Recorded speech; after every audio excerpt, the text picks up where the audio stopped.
जी नमस्कार, मैं Sandeep Kumar Dwivedi class 10th के समांतर श्रेणी से एक नए क्वेश्चन के साथ दिया यदि किसी एपी के तीसरे और नौवें पद क्रमशः 4 और -8 हो। तीसरे पद की बात करेगा तो a3 बराबर हमें लिख देना है। तो a3 बराबर आप लोग जानते हैं जो a3 होता है क्या होता है a + 2d के इक्वल होता है, क्योंकि नवा पद का जो फार्मूला है a + n - 1 × d, उसी फार्मूले के रिगार्डिंग a + n - 1 जिसमें 3 - 1 × d करेंगे तो तीसरा पद a + 2d मिलेगा। बिल्कुल ऐसे नौवां पद -8 दिया है, a9 बराबर -8, तो इसको आप लिख पाएंगे a + 8d, नौवां पद का जब मान दिया है। अब हम देख रहे हैं कि यहां से यहां तक आप देखिए a और d में दो रैखिक समीकरण मिल रहे हैं, दोनों समीकरण हल करके a और d का मान निकालना है।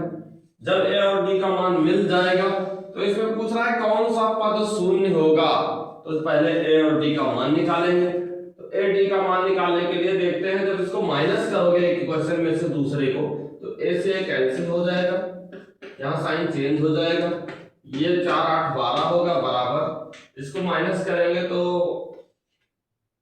-6d, यहाँ से d बराबर 12/-6 बराबर -2, d का मान -2 मिल जा रहा है।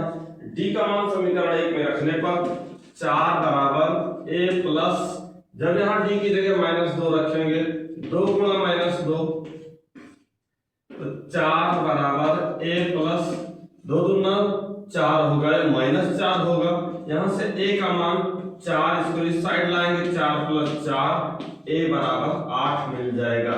कुल मिलाकर ये समझ पाए हैं कि a का मान जो है वो 8 है, d का मान जो है -2 है। अब पूछ रहा है कौन सा पद शून्य होगा, तो माना nवां पद शून्य होगा।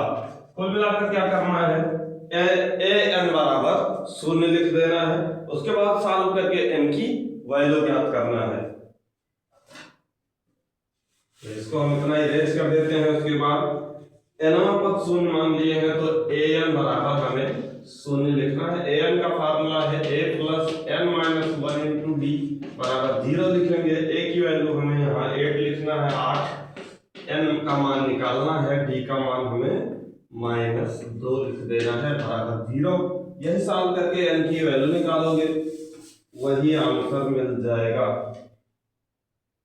a का मान कितना रहा, गलती से a लिख दिए हैं, यहाँ 8 है, तो 8 जब इसका गुणा करेंगे तो -2n और +2 बराबर 0, तो ये 8 2 होगा 10 बराबर 2n राइट साइड ले जाएंगे तो प्लस हो जाएगा 10/2 बराबर n, यहाँ से 5 बराबर n। ये समझ में आ रहा है कि पांचवा पद शून्य होगा, अतः पांचवा पद शून्य होगा। ऐसे आप लोगों को सॉल्व करना है।